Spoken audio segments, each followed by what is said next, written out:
L'heure de la comparaison interdite est arrivée, l'heure du duel qui va probablement en énerver plus d'un. Et c'est pourquoi je vais tenter de rester un peu objectif.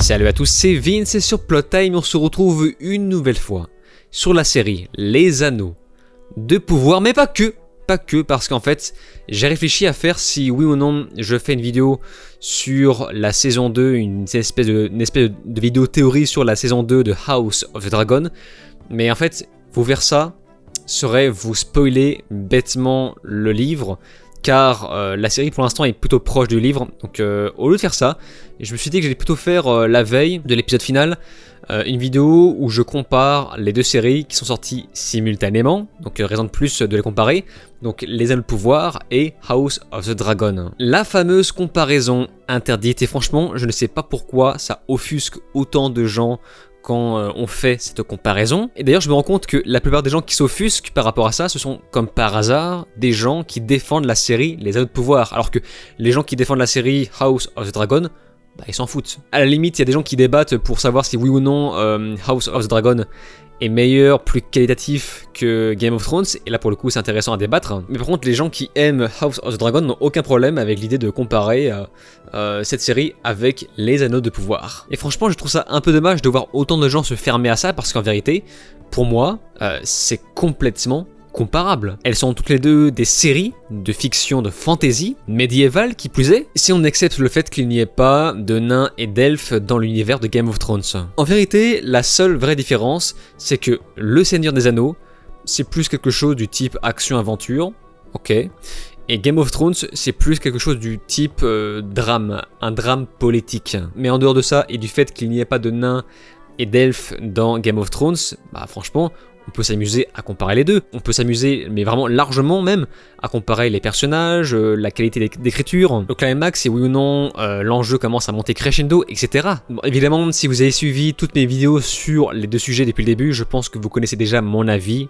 Ça coule de source. Et c'est pourquoi je me suis dit que j'allais rajouter un peu de piquant dans cette vidéo, en étant un peu plus objectif, parce que sinon c'est pas amusant. Ce faisant, maintenant qu'on entre dans le vif du sujet, j'ai une idée, c'est que avant tout on va commencer par le pitch. On va pitcher les deux séries et je vais vous lire les deux pitchs d'Allociné. Vous allez voir, c'est un peu amusant. Là je vous lis le pitch de House of the Dragon sur Allociné. Alors que le roi Viserys règne sur Westeros, la question de sa succession inquiète. Sans progéniture mâle, qui prendra sa suite? Avec pas moins de 10 dragons adultes sous leur contrôle, les Targaryens dominent le royaume des 7 couronnes depuis fort longtemps. La seule puissance capable de les renverser est la maison Targaryen elle-même. Les tensions, trahisons et jalousies qui secouent le clan en interne leur seront-elles fatales? Donc ça c'est le pitch de House of the Dragon. Maintenant, je vais vous lire le pitch des Anneaux de Pouvoir sur Allociné. Commençant à une époque de paix relative, ok, la série suit un ensemble de personnages. Voilà, il y a des personnages. C'est une série, il y a des personnages dedans. Des personnages à la fois familiers et nouveaux, oui, ils sont comme ça, il y en a qui sont plus petits, plus grands.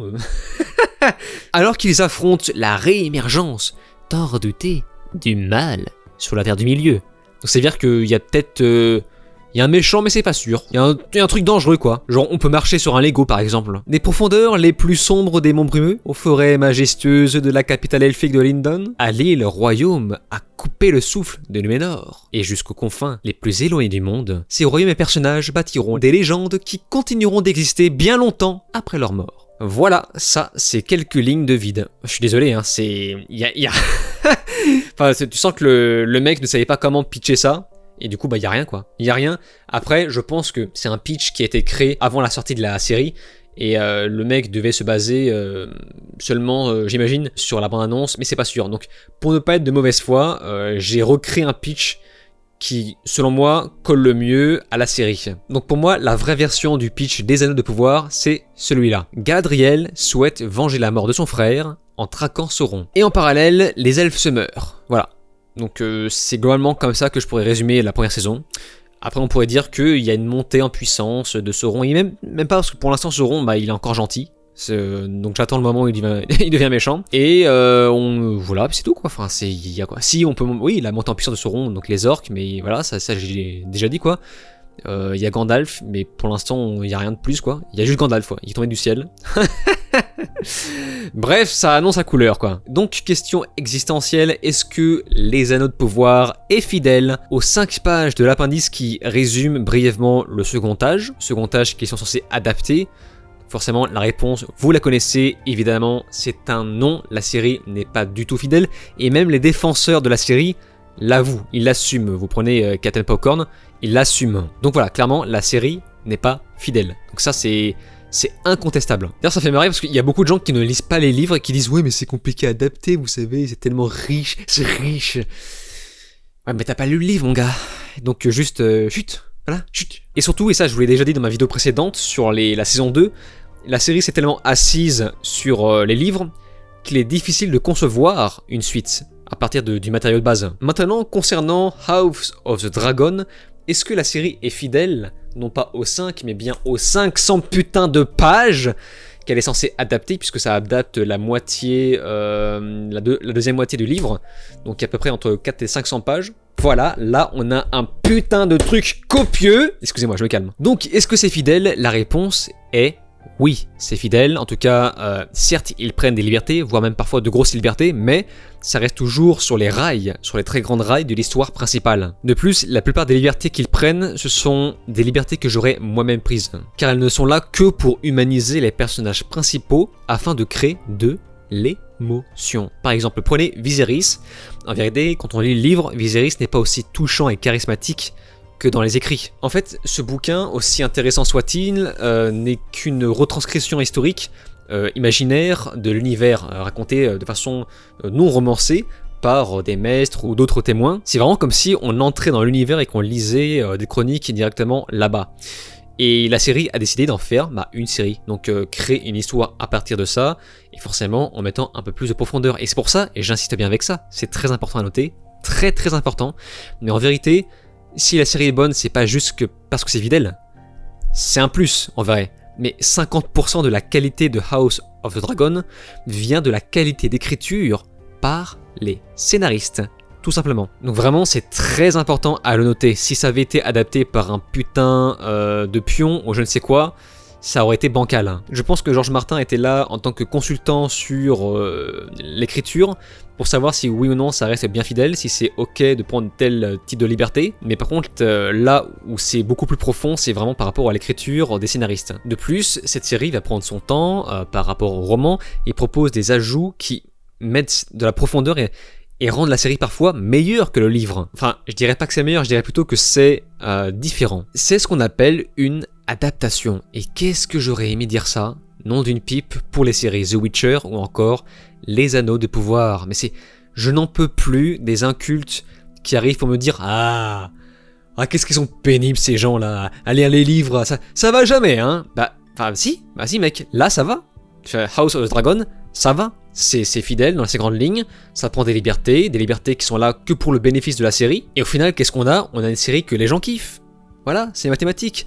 Croyez-moi ou non, mais si The Witcher avait été fidèle, de cette manière, avec le même type de prise de liberté, je vous garantis que le résultat aurait été à mi-chemin entre Game of Thrones et Le Seigneur des Anneaux.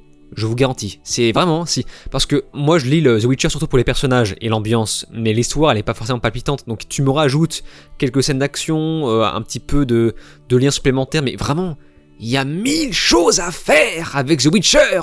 Putain, bref, c'est pas le sujet. En tout cas, je sens que ces fameuses choses à faire sont vraiment puisées dans House of the Dragon, et ça, faut vraiment le mentionner. Donc, pour continuer cette vidéo, nous allons parler des personnages. Alors, les personnages, j'avais envie de me concentrer sur les personnages féminins, parce que c'est un petit peu le truc du moment, là, il faut mettre en avant des femmes, etc.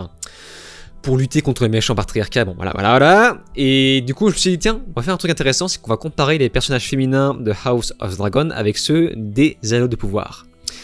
Et c'est très intéressant, parce que j'en ai déjà parlé dans quelques vidéos précédentes, mais quand on prend du recul dans tout ça, on se rend compte que dans les Anneaux de Pouvoir, on a qui comme personnage principal? On a Galadriel, qui est une femme, certes, une femme forte, peut-être même trop forte. Elle est beaucoup trop forte, elle est pétée, elle est rarement mise en danger, et c'est vraiment désynchronisé avec ce qu'est censé être un elfe. De plus, elle fait des leçons de morale aux autres, ne pense qu'à la vengeance de son frère avant de penser au bien des autres, ce qui était le cas avec les Núménoréens. Elle a entraîné des Núménoréens à la mort pour rien, car le Mordor se forme dans n'importe quel cas.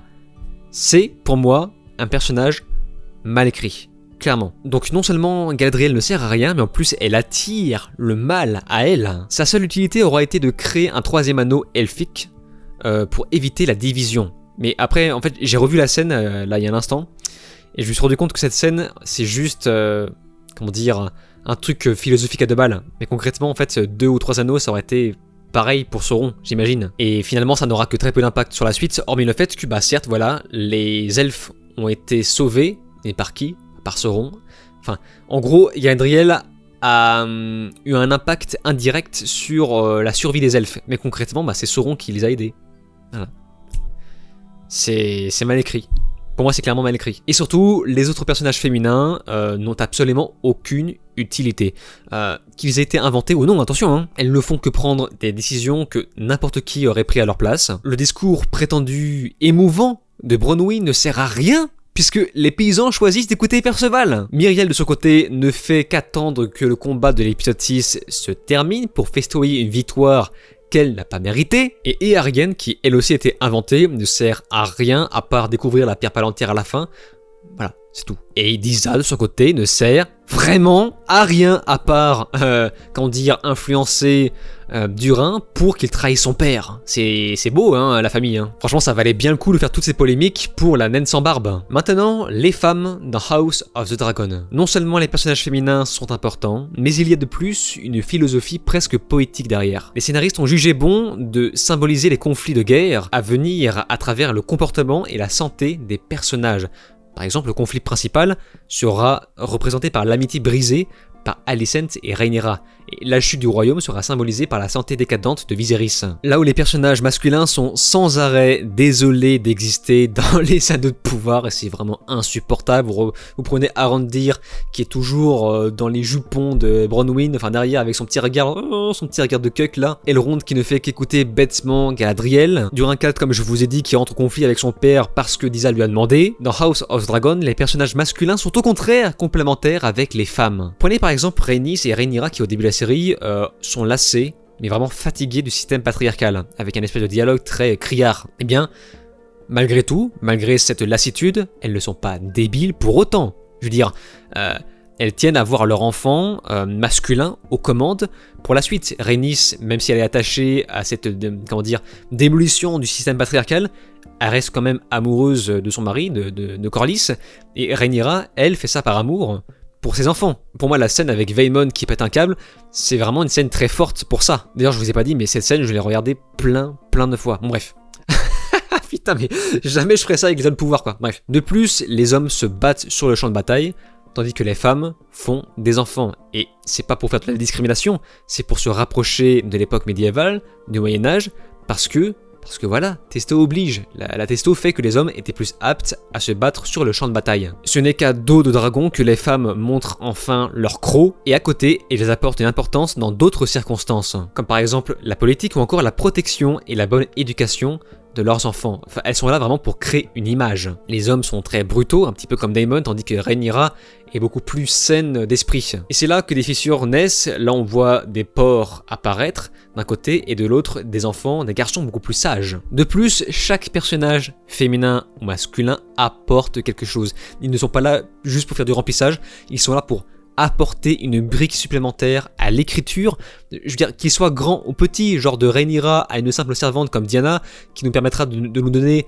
une information supplémentaire sur la personnalité d'Aegon II par exemple. Il y a autant de personnages bienveillants ou malveillants, qu'ils soient féminins ou masculins, noirs ou blancs, etc. Donc là je repense un peu à Amazon, encore les journaux qui ont été achetés par Amazon, j'aime pas dire ça, mais bon voilà, à un moment donné quoi, qui passent leur temps à traiter les offusqués de racistes.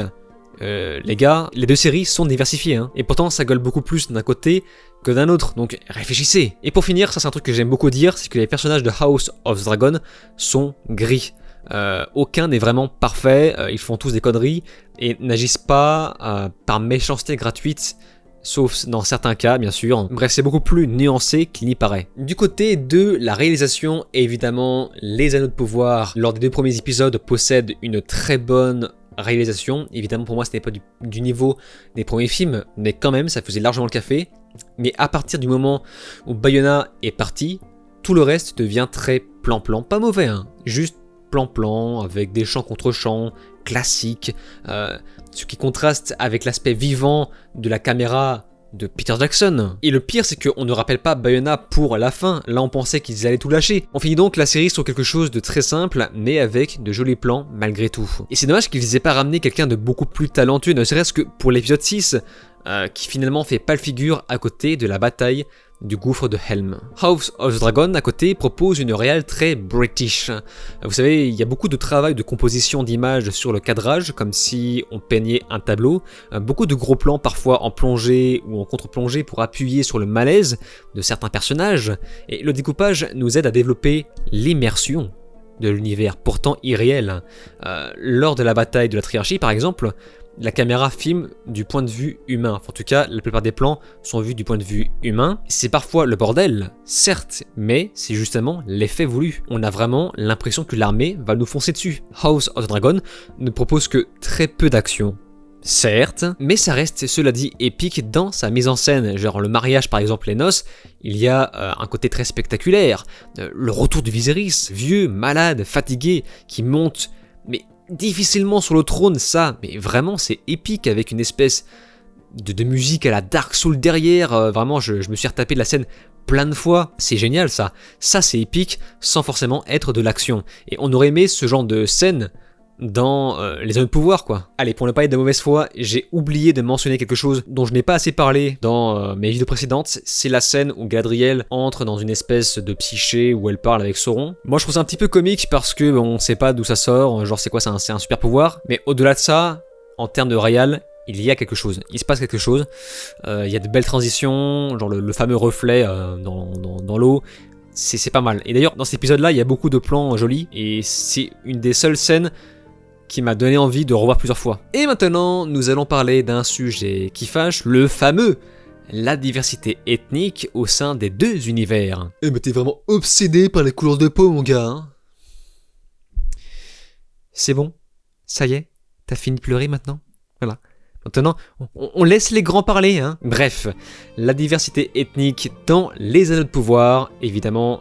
Je vais pas revenir sur le sujet, c'est aléatoire, sans aucune logique, sans aucune cohérence au sein de toutes les races présentées dans la série. Évidemment, pour ceux qui ne l'ont pas vu, je vous renvoie à ma vidéo où je parle de ça, donc je vais pas réétaler 40 minutes de dialogue par rapport à ça. Et en plus, vous allez en apprendre davantage sur la différence entre le fantastique et la fantasy, etc. Par contre, je me suis pas assez exprimé par rapport à House of the Dragon. J'avais reçu un message privé sur Instagram d'une personne qui disait pourquoi je valide House of the Dragon et pas les Anneaux de Pouvoir. Malgré tout ce que je dis sur ça, sur ce sujet, la diversité ethnique, ça reste quelque chose que je regarde en dernier. Alors, certes, c'est un truc que je vois en premier, mais c'est un truc, disons, que je juge en dernier, après avoir vu le résultat. Parce que pour moi, l'important, avant tout, c'est l'écriture, voilà, le squelette narratif, et après, on regarde comment ça marche pour la réal, la forme, les effets spéciaux, voilà, et tout le reste, la musique, et ensuite, je regarde le casting, et si les acteurs sont bons, et au-delà de ça, je regarde la fameuse diversité ethnique. C'est vraiment le truc que je vais juger en dernier, et concernant House of the Dragon, eh bien, cette fameuse diversité ethnique est déjà beaucoup plus justifiable que dans les Anneaux de Pouvoir, dans ce monde où les elfes et les nains n'existent pas. Donc déjà, là, on est débarrassé. On a retiré le truc qui nous fait le plus poser question. Bien que certains trucs restent vraiment tirés par les cheveux, je vais pas revenir sur cette histoire de Velaryon qui sont noirs, j'en avais déjà parlé dans ma première vidéo sur House of the Dragon, mais cela dit, quand même, j'insiste avec ça, le fait que Corlys soit noir et Viserys blanc, ça pose un problème quand on sait que ces derniers sont quand même censés être des cousins très éloignés. Donc si Corlys avait été un métis, là ce serait passé beaucoup mieux je pense. Et pour l'instant on voit que beaucoup de choses sont vraiment prétextes à mettre de la diversité en avant dans cette série. C'est un petit peu comme si les showrunners avaient honte de mettre trop de blanc, comme s'ils avaient honte qu'ils vous disent « Oh, on est sale, on veut pas mettre trop de blanc non plus hein ». Et moi je reviens sur cette histoire de jumelles, les jumelles de Daemon et de Laena qui ont la peau très très brune autant que leur mère. Et là je suis désolé, hein, mais moi j'ai des amis qui sont métis, j'ai un pote qui a une mère métisse, je peux vous garantir que mon pote est blanc. Il est blanc avec les yeux verts. Après, il a les cheveux un petit peu durs, vous savez, pas crépus, mais les cheveux solides qui se bouclent s'il les laisse pousser. Donc voilà, j'ai un autre pote qui a un grand-père noir, mais noir, et tout le reste est blanc. Bah lui a la peau mate, mais une peau mate très claire. Et c'est pour ça que quand je vois ça, là, clairement, ça se voit que ce ne sont pas des jumelles qui ont juste un grand-parent noir. Là, c'est clairement des jumelles qui ont une maman noire ou un papa noir, etc. Et ce genre de détails, pour moi, ça me paraît important, mais j'ai l'impression qu'ils ont fait ça juste pour maintenir sur cette lignée une couleur, ce qui fait que les enfants de ces jumelles, si elles en ont, je m'en souviens plus, forcément, auront eux aussi une peau de la même couleur. Et c'est pas cohérent. Personnellement, je trouve ça pas très cohérent. J'ai l'impression que c'est posé là juste pour créer un prétexte à maintenir une diversité à l'écran. Mais en vérité, ce qui me pose problème, c'est pas ça. Moi, j'ai pas de problème avec le fait qu'on mette parmi les personnages principaux, qu'on trouve un prétexte pour mettre des noirs ou des asiatiques. Par exemple, le maître Orwell, moi ça me dérange pas qu'il soit noir parce que vu que c'est un maître, on peut s'imaginer qu'ils ont sélectionné le meilleur des meilleurs parmi le continent et qu'ils sont tombés sur un noir à ce moment-là. Enfin, il y a plein de trucs qui peuvent justifier sa présence. Le fait que parmi les personnages principaux, on a ça. Dans la garde royale, Kristen Cole a une peau un petit peu mate. C'est pas dérangeant non plus parce qu'on peut imaginer qu'ils prennent pareil, les meilleurs.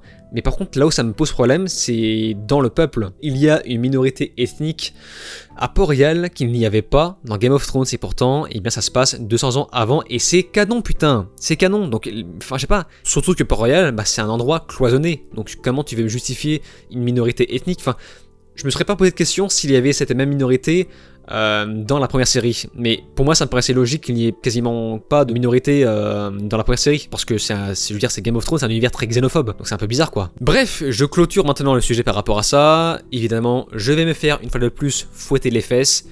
J'en ai rien à foutre. Voilà, c'est bon. Maintenant, ça me passe par-dessus la tête maintenant. Je sais que c'est un sujet qui ne plaît pas à tout le monde, et je sais que des gens sont beaucoup plus ouverts, donc moi je parle aux gens ouverts d'esprit. Voilà. Maintenant qu'on a parlé de ça, on va bien sûr parler des acteurs. Le problème c'est que je ne peux pas être objectif par rapport à ça. C'est très compliqué d'être objectif, certains vont trouver ça bien, d'autres moins. Ce que je peux dire c'est que les interprètes de Galadriel et de Myriel, pour moi ce sont de très mauvaises actrices, notamment celle qui joue Myriel, je la trouve vraiment très très mauvaise, c'est assez exceptionnel, mais les autres, je les trouve plutôt correctes, mais je dirais plutôt mal dirigés.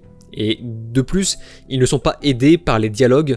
Enfin, les mecs sortent des phrases que personne ne dirait. Vraiment, j'avais envie de leur dire ça. Personne ne dit ça, mec. Do you know why a ship floats and a stone cannot? Because the stone sees only downward.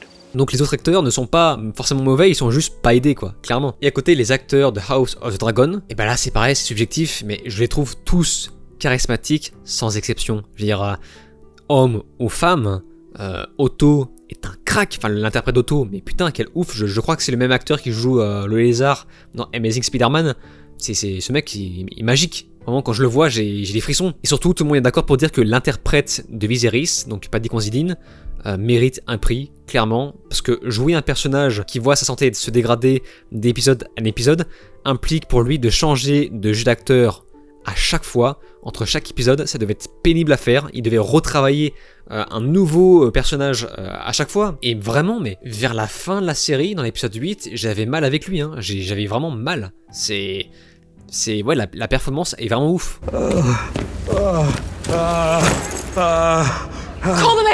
Et puis en plus on a un travail exceptionnel autour du maquillage, franchement ça rend la chose encore plus réaliste. Ce qui est le cas des dialogues beaucoup plus réalistes, beaucoup plus fins, beaucoup plus subtils, voire presque poétiques par moment. Mais voilà, encore une fois, c'est subjectif, donc c'est pourquoi toute la partie acteur, je ne la compte pas. Je ne la mets pas dans le calcul.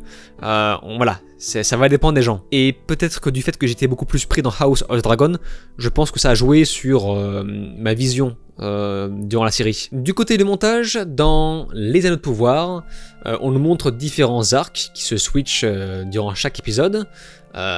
Et lors du premier épisode, on va se le dire, les arcs sortent un petit peu de nulle part. C'est clair, c'est comme ça sort de nulle part. Et on ne sait pas où est-ce qu'ils vont nous emmener avec ça. Et putain, on ne le sait toujours pas, hein. Les Núménoréens sont liés avec les villageois, donc ça c'est clair, ça c'est bon. Case cochée. Et ensuite, on a Galadriel qui repart avec Sauron voir les elfes, mais finalement, ça ne rallie pas forcément ces arcs-là. Mais si on fait un effort, oui, c'est vrai que ça crée une petite boucle. Ça crée une boucle entre ça et avec le mithril que Durin a trouvé. Mais à côté, l'arc du Clodalf, avec les hobbits, enfin les pieds velus, bah cet arc-là ne sert vraiment... Enfin c'est pas qu'il sert à rien, c'est qu'il est détaché des autres. Et dans House of the Dragon, c'est très simple, chaque épisode est concentré sur un seul putain d'arc, les Targaryens. Ce n'est que quand certains personnages se séparent, et encore, parce qu'on se retrouve à nouveau plus tard avec des épisodes entiers consacrés sur un seul arc, comme l'épisode 9.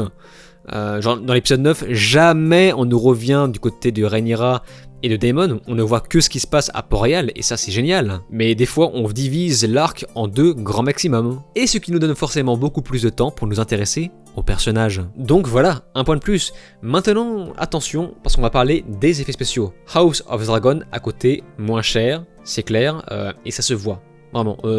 Au niveau des CGI, les dragons, j'avais dit que les dragons j'ai trouvé corrects. Par contre, les fonds verts, c'est pas ça. Ou même les effets de foule, les bâtiments qu'on voit en loin, on sent la 3D.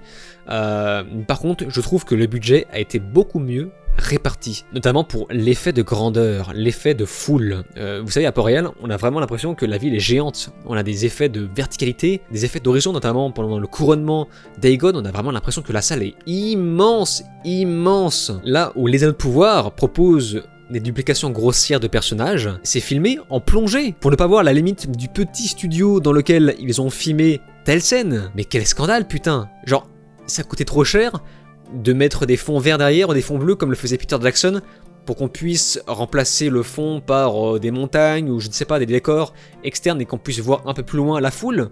C'est dingue ça. Enfin, en tout cas, c'est exactement ce qu'a fait House of the Dragon. Et c'est quand même étrange de la part d'une des séries les plus chères du monde. Et c'est pareil, genre le trône de Durin 3. Mais il est minuscule ce trône, non? Enfin, regardez un petit peu le Hobbit. Regardez le trône dans le Hobbit. Alors que voilà, vous voyez, dans Game of Thrones, enfin House of the Dragon, le trône de fer c'est immense, la salle est immense. En fait voilà, si j'ai un mot à retenir des Anneaux de Pouvoir, c'est vraiment étouffant. Sur la forme, c'est étouffant. Faut vraiment pas être claustrophobe. Et vient maintenant le sujet sur tout ce qui touche à l'image, la photographie, l'étalonnage. Alors, j'en avais déjà parlé dans une de mes vidéos sur House of the Dragon, mais le Seigneur des Anneaux, les Anneaux de Pouvoir, cherche à être beau tout le temps. C'est bien d'être beau, ça fait du bien aux yeux, c'est joli. Par contre, le principe d'un étalonnage est avant tout de faire une retranscription d'émotions. Par exemple, House of the Dragon joue beaucoup avec les couleurs. Par exemple, le rouge sang de l'héritage qui fait écho avec le rouge Targaryen. Et forcément, ça fait un beau contraste par rapport à sa complémentaire verte des Hightower, la couleur de la guerre selon la foi. Vous voyez, ça c'est un beau travail autour de l'étalonnage et de la mise en avant de couleurs. De plus, la série utilise du gris, du clair-obscur pour symboliser la crasse de la guerre. Alors certes, des fois c'est moche à regarder, mais c'est justement voulu. Des fois c'est moche pour qu'on ressente une émotion. Et ça c'est quelque chose qu'on ne ressent jamais dans les Anneaux de Pouvoir. Et c'est une chose qu'on ressentait dans la première trilogie de Peter Jackson. Des fois ça, on avait un étalonnage qui symbolisait mais la guerre. La guerre dans toute sa crasse. S'ensuit évidemment la qualité sur les décors et les costumes. Et on sent le budget dans les deux séries. On sent le budget dans les Anneaux de Pouvoir. Mais franchement, je trouve qu'ils ont été mal utilisés en termes de design pur. Globalement, tout se tient, genre les nains, les elfes surtout, les villageois, c'est ok. Mais je trouve qu'ils ont raté quelque chose avec Numénor. Il y a un aspect vraiment très kitsch. Tout a l'air en mousse. Seul environnement en 3D est parfaitement réussi. Là où House of the Dragon, on a des costumes très détaillés, le tissu est qualitatif, les armures ont l'air réel. Je me demande s'ils n'ont pas été forgés avec du vrai fer. Enfin bon, faudrait que je me renseigne par rapport à ça. Avec un design qui dispatche bien les différents rangs, genre les armures de la garde royale, les armures des Velaryon, etc. En revanche, la direction artistique de House of the Dragon est certes bonne, mais moins réussie sur le plan technique. Donc là, on en revient sur les effets spéciaux. Et pour finir, nous avons la musique. Et pour une fois, je vais mettre tout le monde ex aequo, car j'ai vraiment aimé les musiques des deux séries. Il y a du plus et du moins des deux côtés. On peut par exemple reprocher aux Anneaux de Pouvoir d'être moins marquants que la trilogie originale, ça c'est normal, ça c'est ok, mais par contre la BO reste quand même très riche, avec un thème qui définit bien différents peuples. J'ai un énorme coup de cœur pour le thème des nains, j'ai encore la musique en tête. Tan tan tan tan tan. Tan, tan, tan. Voilà, petit cringe surprise. Il y a clairement un bon travail de fait sur la musique du côté des Anneaux de Pouvoir. Et du côté de House of the Dragon, eh bien la musique est beaucoup plus discrète. On a beaucoup de moments de silence. Mais ça aussi c'est bien, ça aussi c'est une qualité. C'est bien parfois de poser un moment de silence. En fait, certains disent que le silence fait partie de la musique. Ça n'a jamais été aussi vrai dans cette série. Genre le silence permet de mieux apprécier la montée de la musique, et vraiment cette dernière parvient à balancer la purée de façon chirurgicale, ce qui donne quelques scènes très épiques, encore une fois, comme le retour de Viserys sur son trône avec une musique un peu à la Dark Souls, à la Elden Ring derrière.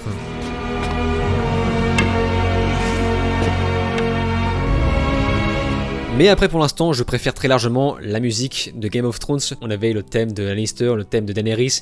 Ici il y a beaucoup de thèmes qui réempruntent des musiques de Game of Thrones.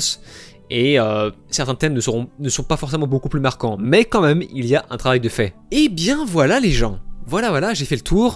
C'est maintenant à votre tour de faire vos comparaisons dans les commentaires. Et je sens que cette vidéo, une fois de plus, ne va pas faire plaisir à certains. Par contre, je sais que ça va faire beaucoup plaisir aux gens qui me suivent, pour Le Seigneur des Anneaux ou encore Game of Thrones. Ça fait vraiment des semaines que je me suis retenu de faire cette vidéo parce que je voulais vraiment avancer le plus loin possible dans la série House of the Dragon pour avoir un meilleur recul afin de faire une comparaison beaucoup plus quali. Vous n'êtes pas con, vous l'avez compris, je préfère House of the Dragon. Je vais même aller plus loin, je préfère House of the Dragon aux dernières saisons de Game of Thrones. Mais ça je pense que je reparlerai en détail dans ma vidéo suivante sur le dernier épisode de House of the Dragon. Mais malheureusement ce qui est fait est fait. Je pense que cette vidéo a été suffisamment longue comme ça va me prendre un temps fou pour tout monter. J'espère que vous avez apprécié. N'hésitez pas à me dire dans les commentaires si vous aimez que je fasse ce type de vidéo à moitié improvisée, parce que j'ai mes notes sous les yeux mais j'improvise à moitié. N'hésitez pas à me dire ça car ça me donnera d'autres idées